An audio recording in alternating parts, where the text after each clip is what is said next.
같지만 다른 것들이라는 주제를 가지고 우리 함께 말씀을 나누겠습니다. 우리 옆에 사람 다시 한번 인사하죠. 우리 예수님의 이름으로 사랑하고 축복합니다. 인사하겠습니다.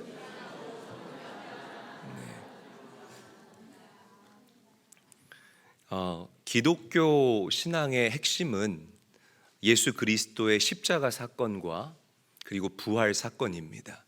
믿으시기를 바랍니다. 예수 그리스도의 십자가 사건과 그리고 부활은 예수 그리스도가 누구인지, 그리고 우리가 가지고 있는 기독교 신앙이 다른 종교와 어떻게 다른지를 잘 보여주고 있습니다.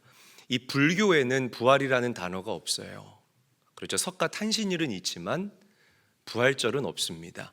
이 80세의 석가모니가 숲속에 있는 대장장이 춘다의 집에 머물면서 이 춘다라는 사람이 봉양한 그 음식 중에 버섯나물을 먹었습니다.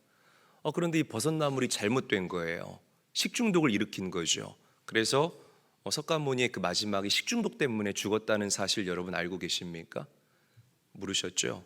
예전에 설교한 건데 그래도 모르시네요. 네. 이 석가모니가 죽을 때 뭐라고 고백했냐면 이렇게 고백했어요. 죽군이 끊어지고 수레바퀴가 무너지는도다. 모든 인생이 가는 그 길을 나도 이제야 가는구나. 그리고 석가모니가 죽었습니다. 그리고 다시 부활하지 못했다는 거죠. 공자도 마찬가지입니다.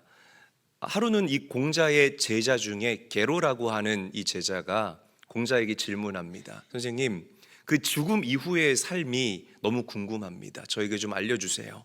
그러자 이 공자가 뭐라고 얘기를 했냐면, 살아생전의 일도 내가 다 알지 못하는데 어찌 죽음을 알 수 있겠느냐 라고 얘기를 공자가 가라사대 했다라는 거죠, 여러분. 그리고 공자도 죽었습니다. 그리고 다시 부활하지 못했습니다. 이슬람에도 부활이 없습니다. 인도 선교의 아버지라고 불리우는 우리 감리교의 자랑이죠. 스탠리 존스라는 선교사님이 계셔요. 미국 연합감리교회 UMC 출신인데, 이분이 하루는 길거리에서 복음을 전하고 있었어요. 그런데 한 무슬림이 이 스탠리 존스 선교사님을 찾아와서 이렇게 질문을 했습니다. 우리 이슬람에는 당신네 기독교가 가지지 못한 특별한 것이 있습니다. 이 스탠리 존스 선교사님이 그게 뭡니까? 그러자 이 무슬림이 이렇게 얘기를 했다는 겁니다. 우리가 메디나에 가면 우리는 거기서 마호메트의 그 관을 볼 수 있고 마호메트의 시신을 볼 수가 있습니다.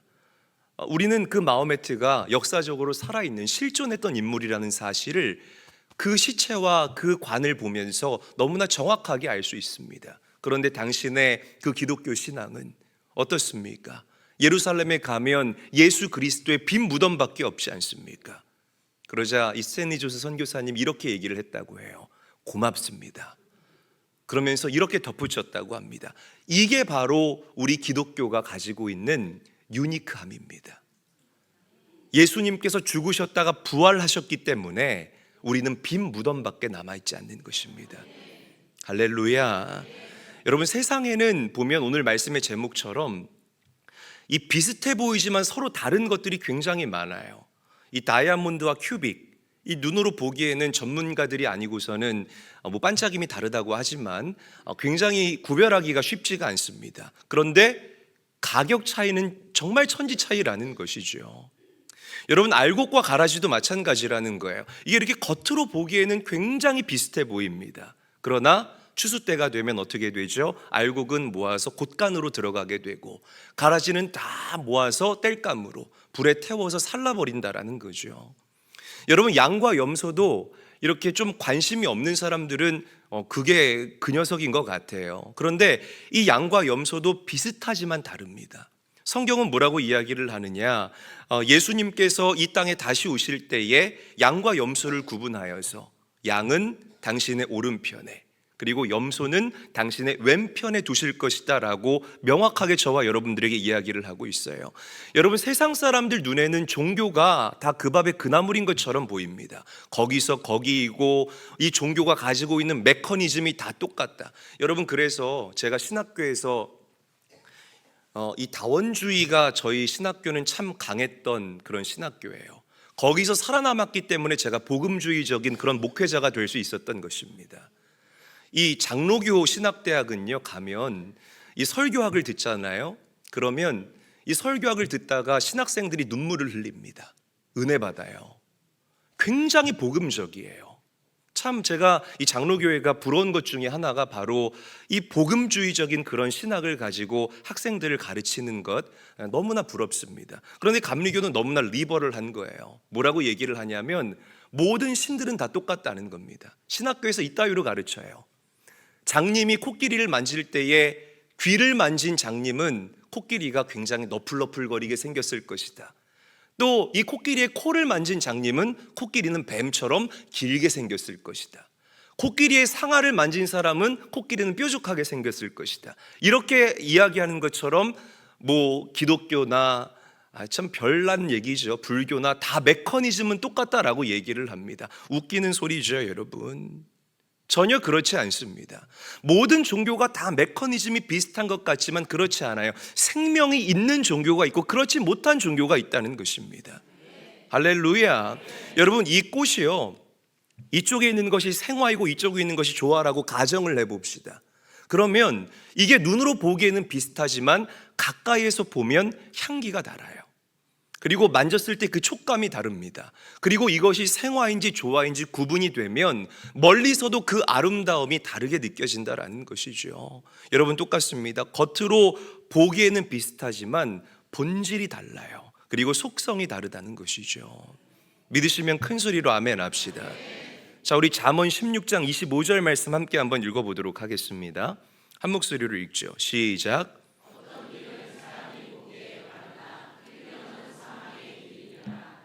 자, 모든 길이 다 똑같은 길이 아니라는 것이에요.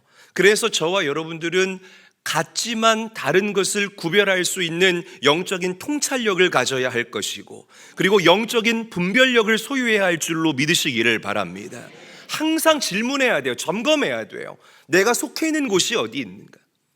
내가 앉아있는 자리가 어디인가를 우리는 날마다 점검하고 또 점검하고 또 점검할 수 있는 깨어있는 성도가 되어야 할 것입니다.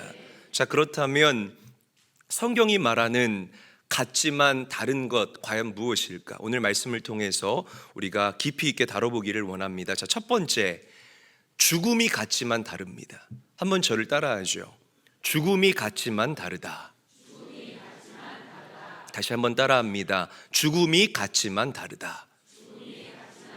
자, 태어난 사람은 누구나 다 죽습니다. 이 죽음은 어떤 사람도 비껴갈 수 없는, 예외될 수 없는, 모두에게 공평하게 적용되는 하나님이 만들어 놓으신 법칙이에요. 그런데 이 죽음이 다 똑같아 보일 수 있지만 성경은 그렇지 않다라고 저와 여러분들에게 이야기를 하고 있습니다. 하나는 예수 그리스도 안에서 죽는 죽음이 있고, 또 다른 하나는 예수 그리스도 밖에서 죽는 죽음이 있다라고 저와 여러분들에게 명확하고 분명하게 이야기를 하고 있습니다. 장례를 치르지만 분명히 달라요. 그러니까 이 장례를 우리가 이게 매장이냐, 매장할 때도 이 탈관에서, 관에서 뺏겨내서 매장하는 방법이 있고, 화장이냐, 이걸로 구분되는 게 아닙니다. 장례의 모든 이 예식 자체가 기독교식으로 되느냐, 그렇지 못하느냐, 이것으로 여러분들의 죽음이 달라지는 것이 아니라는 것입니다. 우리의 죽음은 예수를 믿고 죽었느냐, 예수를 모르고 죽었느냐로 나뉘어진다라는 사실을 반드시 깨달아야 됩니다. 할렐루야. 여러분, 이 차이가 너무 중요해요. 내가 예수 안에서 죽었느냐, 예수 밖에서 죽었느냐, 정말 죄송하지만 이것이 우리가 이 땅을 살아가는 이유이고 본질이라는 것입니다. 이게 빠져버리면 저와 여러분들의 인생은 헛된 인생에 불과하다라는 것이죠. 여러분, 예수 그리스도 안에서 죽으면 그 사람은 천국에 갑니다. 믿으십니까? 그러나 예수 그리스도 밖에서 죽으면 죄송하지만 그 사람은 지옥에 갑니다.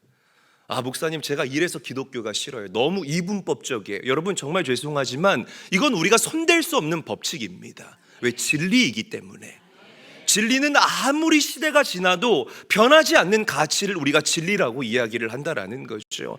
그래서 요한계시록 14장 13절 말씀은 저와 여러분들에게 이야기를 해요. 지금 이후로 주 안에서 죽는 자들은 복이 있도다.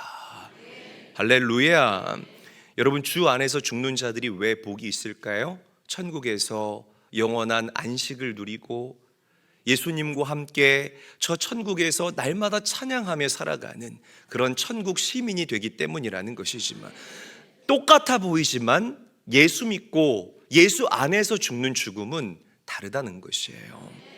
자, 우리 시편 말씀 함께 한번 읽어볼게요. 시편 116편 15절 말씀 함께 한번 읽어봅니다. 시작.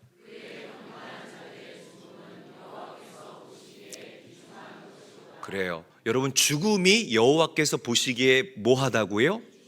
귀중하다라고 성경은 분명히 이야기를 합니다. 자, 우리 데살로니가전서 4장 13절 말씀도 읽어보도록 하겠습니다. 한 목소리로 읽습니다. 시작.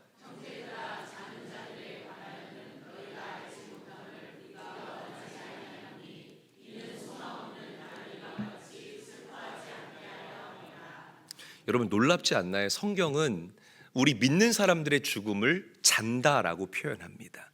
그리고 하나님 보시기에 귀한 것이라고 표현을 하고 있다라는 것. 여러분, 이 성경의 이 표현들이요, 우리 제일교회 성도들, 믿음의 성도들 마음 가운데 깊이 각인될 수 있기를 주님의 이름으로 간절히 축원합니다. 그러면 우리가 이 땅을 살아갈 때에 부활의 소망, 영생의 소망을 가지고 살아갈 수 있게 되는 거예요. 그러나 예수 그리스도 밖에서 죽는 죽음은 결코 복된 죽음이 아니에요. 똑같이 죽지만 예수 그리스도 밖에서 죽는 죽음은 가슴을 치면서 울어야 되는 죽음입니다. 가슴을 찢어가면서 울어야 되는 죽음이라는 거예요. 왜? 심판이 그를 기다리고 있기 때문이라는 것입니다. 무시무시한 거예요, 여러분. 누가복음 16장에 보게 되면 너무나 이 같지만 다른 죽음에 대한 예화가 나와요. 거지 나사로와 부자의 죽음이죠. 거지 나사로도 죽었고 부자도 죽었습니다. 죽었다는 것은 똑같아요. 그런데 그 죽음 이후에가 너무 달랐다는 겁니다. 거지 나사로는 죽은 이후에 천사들에게 받들려서 그 영원한 천국에서 아브라함의 품에 안기게 됩니다. 그런데 부자는 어떻게 되죠? 활활 타오르는 그 지옥불에서 고통을 당하고 또 고통을 당한다는 거예요. 아우, 뜨거워, 너무 뜨거워 죽겠네, 너무 막 미치겠는 거예요. 그런데 부자가 이렇게 보니까, 어머, 내가 세상에서 그렇게 꼽주던 나사로가 저 아브라함의 품에 편안하게 안겨서 안식을 취하고 있네. 부자가요 외칩니다. 아브라함이여, 나를 불쌍히 여기셔서 저 나사로를 나에게 보내요. 그 손끝에 물을 묻혀 내 혀끝을 시원하게 하소서. 내가 너무 괴로워 죽게 되었나이다. 여러분, 이 부자의 절규가 혹시 와닿지 않습니까? 와닿지 않으십니까, 여러분? 저는 이 말씀을 묵상할 때마다 정말 이 천국과 지옥에 대해서 목이 터져라 외쳐야겠다라는 그런 하나님의 마음이 저에게 부어집니다. 할렐루야. 아브라함이 냉정하게 거절을 해요. 예, 너는 살았을 때 좋은 것을 받았고 나사로는 살았을 때 고난을 받지 아니하였느냐. 이제 그는 여기서 위로를 받고 너는 괴로움을 받으리라.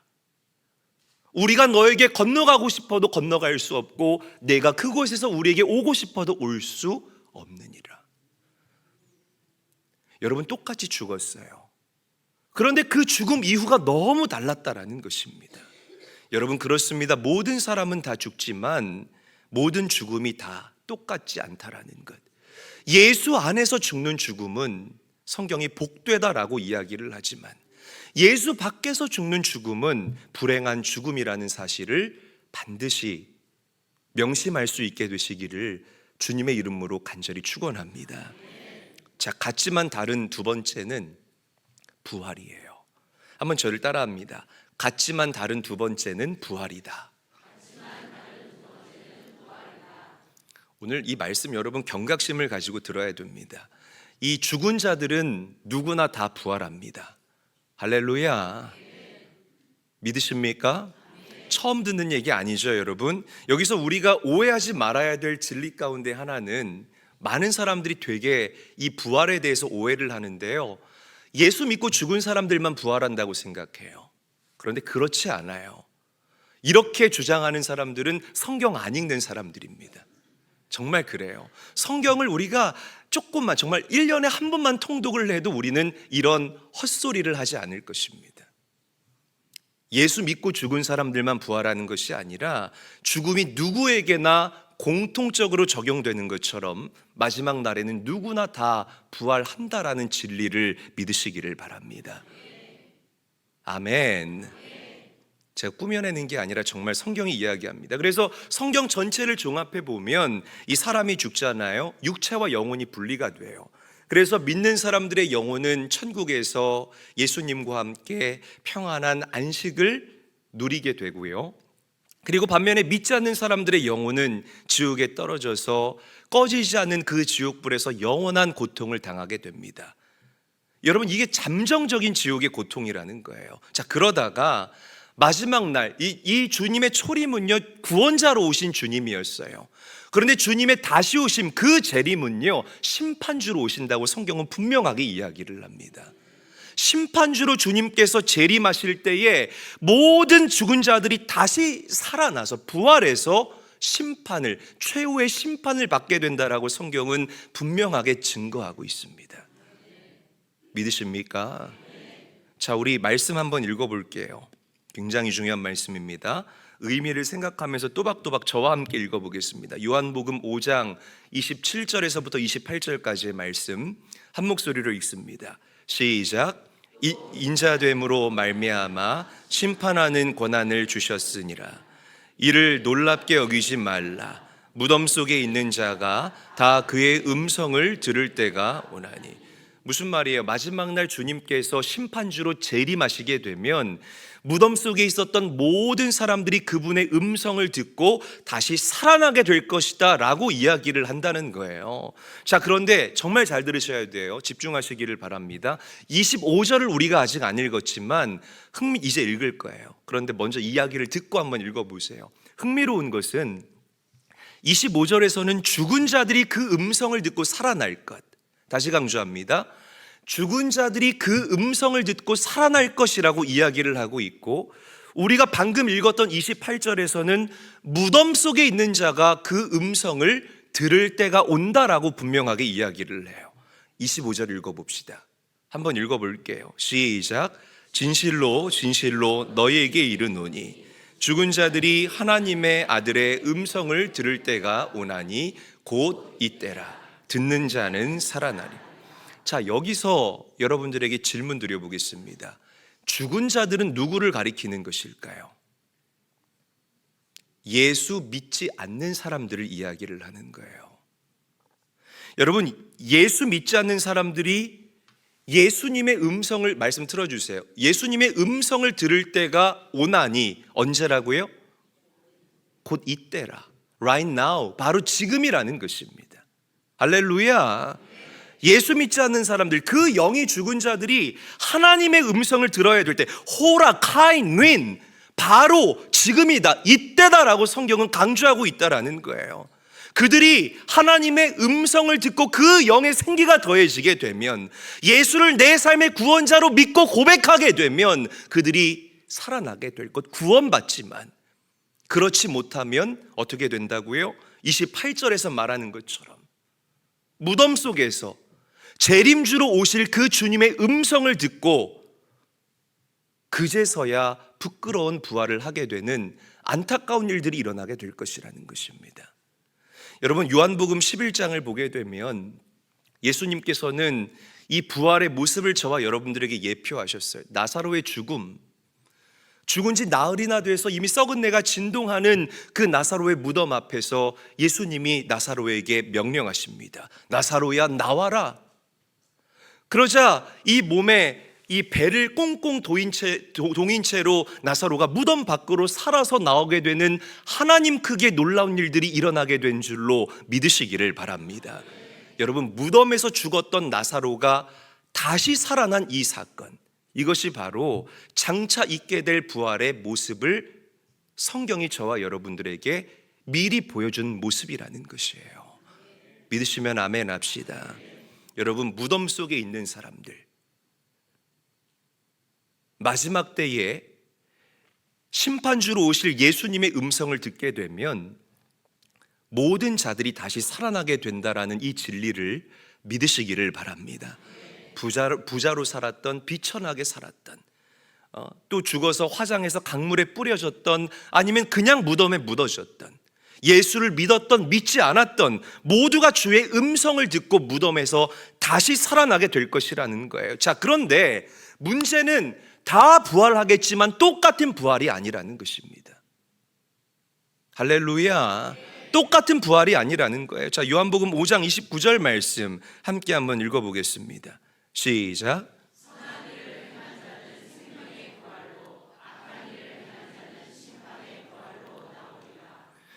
자, 저를 한번 따라합니다. 생명의 부활, 심판의 부활. 야, 성경이 이거를요, 여러분, 정확하게 나누고 있다라는 사실이 정말 가슴에 깊게 와닿지 않습니까? 여러분, 선한 일을 행한 자가 누구를 얘기를 하냐면 예수 믿고 구원받은 여러분들을 얘기를 하는 거예요. 악한 일을 행한 자들은 무엇을 얘기를 합니까? 예수 믿지 않는 사람들을 얘기를 하는 것입니다. 근데 여러분, 정말 묵상해 보면 그래요. 예수 믿는 일만큼 선한 일이 이 세상에 또 어디 있겠으며, 예수를 믿지 않는 일보다 더 악한 일이 이 세상에 어디에 있겠습니까? 여러분, 오늘 저는 목사로서 여러분들에게 묻고 싶습니다. 구원 받았습니까? 이런 식상한 질문 말고요. 여러분, 여러분들은 생명의 부활을 보장받은 사람들입니까? 아니면 이 하나님 앞에 서는 그 마지막 때가 너무나 나에게 부담처럼 다가오고 아직도 모호한 채로 그렇게 이 땅을 살아가십니까? 여러분, 나만 구원받으면 끝이 아니에요. 여러분들의 남편, 여러분들의 자녀들, 여러분들의 부모님, 내 친지들, 나는 생명의 부활이 보장된 사람, 개런티 되어져 있는 사람들인데 내 가족들은 나와 갈라져서 영원히 타는 그 지옥불에서 뜨거워하고 있다라면 여러분, 얼마나 그 마음이 아프겠느냐 이 말입니다. 저는 이 말씀을 좀 여러분들에게 드리고 싶었어요. 이 성금요일 날 여러분들에게 드리고 싶었는데 성령의 감동으로 용기 내어 여러분들에게 드립니다. 예수를 안 믿다가 안 믿어요. 절대 안 믿어요. 그렇게 믿어라 해도요, 안 믿습니다. 여러분, 경각심을 가지고 들어보시기를 바랍니다. 그러다가 그만 이 병이 깊어져서 요양병원에 들어눕게 됐네. 믿어라 그래도 안 믿어요. 안 믿어요. 숨이 깔딱깔딱 넘어갈 때쯤 되니까요, 이제는 그 자녀들이 다급한 겁니다. 찾아가서 엄마 그 귀에다가 대고 아빠 귀에다 대고 막 외치는 거예요. 엄마, 예수님이 내 구주라고 고백하세요. 입으로 시인해야만 구원받아요. 깔딱깔딱 숨이 넘어가는데 뭐라고 말하는지 웅얼웅얼대요.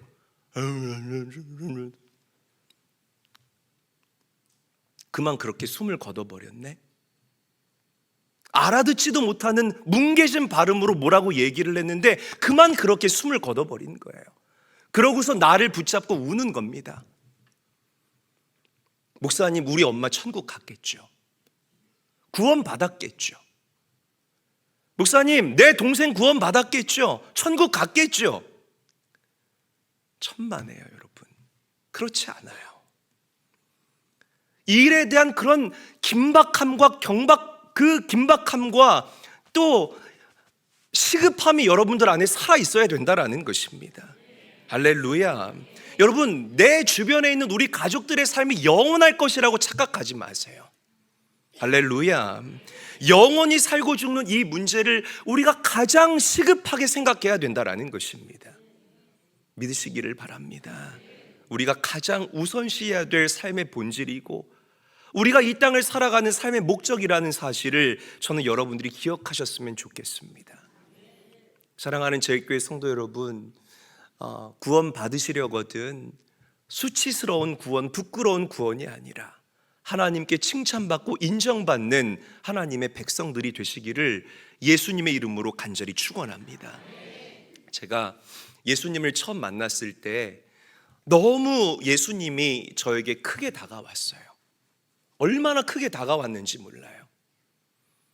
막 예수님 때문에 정말 여러분 어느 정도로 삶이 기뻤냐면 그 윤종신 다시 태어난 것 같아요. 막 그 노래 들으면서 막 이렇게 낙엽이 막 또그르르 굴러가면 그 낙엽 보고도 너무 즐거운 거야.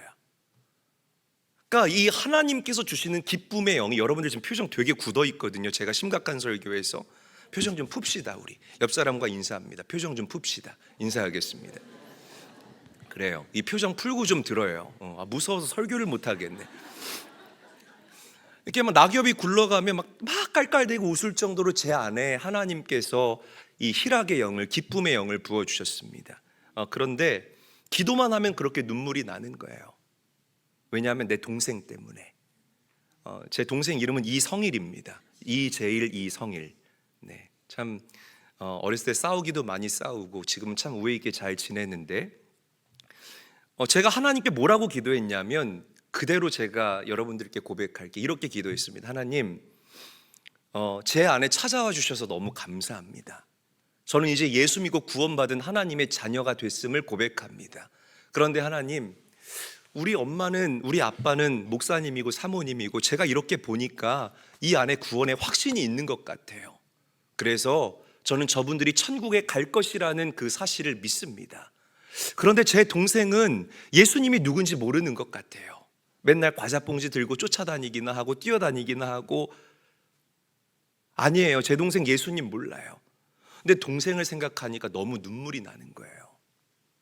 우리 가족들은 다 천국에서 그 영원한 상급, 영원한 유업을 누리고 살 것이라는 그 확신이 있는데, 내 동생 정말 사랑하거든요. 형제는 사랑하잖아요. 내가 정말 사랑하는 동생, 없어서는 안 될 존재가 우리와 뚝 떨어져서 지옥에 갈 생각, 막 거기서 허덕이고 있을 생각을 하니까 너무 가슴이 아파서 눈물이 나는 겁니다. 초등학교 6학년이 뭘 안다고. 그래서 그 동생을 생각하면서 기도할 때마다 방방 뛰면서 막 콧물이 막 쭉쭉 늘어날 때까지 울면서 기도했던 기억이 나요. 하나님, 내 동생 좀 찾아가 달라고, 내 동생 좀 만나 달라고. 할렐루야. 그러니까 여러분, 이게요, 이 일에 대한 그 시급함을 이 사람들이 피부로 느끼는 정도가 뭐에 따라 달라지냐면 천국과 지옥에 대한 확신에 따라 달라지는 거예요. 얼마나 여러분 천국과 지옥을 확신하며 살아갑니까? 왜 믿지 않는 가족들 영원히 살 것이라고 그들의 인과 기도를 여러분들이 그렇게 미루면서 살아가십니까? 여러분, 영원히 살고 죽는 문제는 촉각을 다투어야 되는 문제입니다. 할렐루야. 모두가 죽어요. 그러나 모두가 부활합니다. 그러나 이 죽음과 부활이 생명의 부활이 될지 심판의 부활이 될지, 오늘 하나님께서 예수 그리스도를 통하여 여러분들을 구원하여 주신 것처럼 오늘 여러분들도 그렇게 먼저 된 자가 되어서 가정을 위해 썩어지는,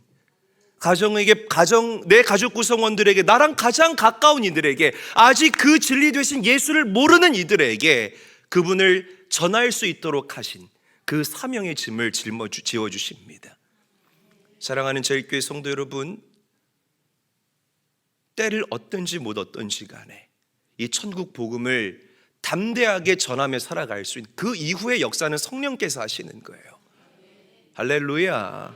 이 진리를 믿으시고 복음을 전하며 살아갈 수 있는 저희교회 모든 성도들이 될 수 있기를 주님의 이름으로 간절히 축원합니다. 자, 마지막 같지만 다른 세 번째는 영생입니다. 한번 저를 따라하죠. 같지만 다른 것은 영생입니다. 마지막 날 주님 오시는 그날이 되면 예수 믿고 죽은 사람만 부활해서 영원히 사는 것이 아니라 예수 없이 죽은 사람도 부활해서 영원히 살게 됩니다. 문제는 그 다음이에요. 예수 안에서 죽은 사람들, 그리고 생명의 부활을 경험한 사람들은 천국에서 주님과 함께 영원한 유업을 누리며 살아가게 됩니다. 아멘. 할렐루야. 믿어지십니까, 여러분? 그러나 예수님 밖에서 죽은 사람들, 심판의 부활을 경험한 사람들은 지옥에 떨어져서 거기서 영원히 살게 된다는 거예요. 자, 다니엘서를 보게 되면 이미 하나님께서는 다니엘에게 그 천국과 지옥에 대한 비밀한 계시를 이미 열어주셨어요. 말씀 함께 한번 읽어볼게요. 한 목소리로 읽습니다. 시작.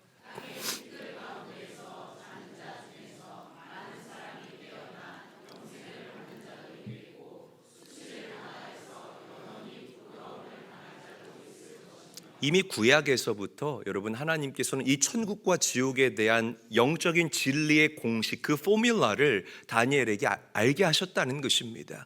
마지막 날에는요, 선인이든 악인이든 의인이든 죄인이든 모두 다 살아나서 영원히 살겠지만 그 영생의 성격이 너무나 다르다는 거예요. 여러분, 사실 여기 다니엘서에서 얘기하는 마지막 줄 보세요.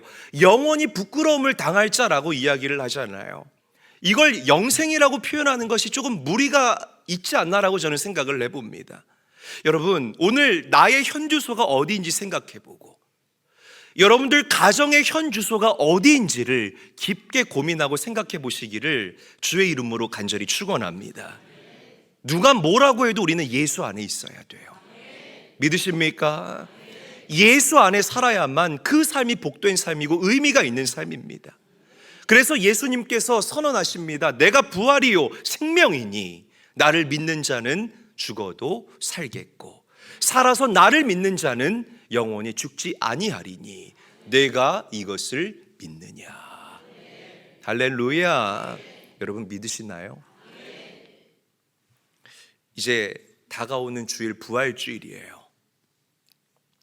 부활주일 전날 이 생명의 부활과 심판의 부활에 대해서 여러분들에게 말씀드린 이유가 무엇인 줄 아십니까? 너무 시대가 빠르기 때문에 우리 성도들이요 정말 정작 붙잡아야 할 진리 외에 다른 것들을 붙잡고 있는 모습들을 제가 이번에 너무 많이 봤어요. 여러분 무뎌지지 마시기를 바랍니다. 성도면 성도답게 살아가는 것, 하나님께서 여러분들을 빛나게 창조하셨습니다. 그러면 빛나는 성도답게 살아가는 것이 이 땅을 가장 예쁘고 잘 사는 방법이라는 사실을 기억하셨으면 좋겠습니다. 천국과 지옥을 바라보고 또 영원한 부활을 꿈꾸면서 생명의 부활을 꿈꾸면서 그렇게 주님과 함께 누릴 저 천국을 바라볼 수 있는 눈이 오늘 여러분들에게 열릴 수 있게 되시기를 예수님의 이름으로 간절히 축원합니다. 주님의 고난에 동참한 우리 사랑하는 제일교회 성도님들, 아주 많은 이야기들이 있어요. 우리 성도님들이 고백했던 이야기들, 또 누가 이렇게 금식한다더라, 금식하는데 누가 아팠다더라, 그럼에도 불구하고 이렇게 또 새벽에 나와서 하나님과 하나님 앞에 엎드려졌다더라. 참 목사로서 감사하지 아니할 수가 없습니다. 여러분 주님의 부활에 이 모양 저 모양으로 동참하신 여러분들 사랑하고 축복합니다. 이제 다가오는 주일 그 주님의 영광의 부활에 동참하셔서 하나님께서 예비하신 아름다운 열매들을 마음껏 수확해내시는 사랑하는 제일교회 모든 성도님들 다 되시기를 주님의 이름으로 간절히 축원합니다.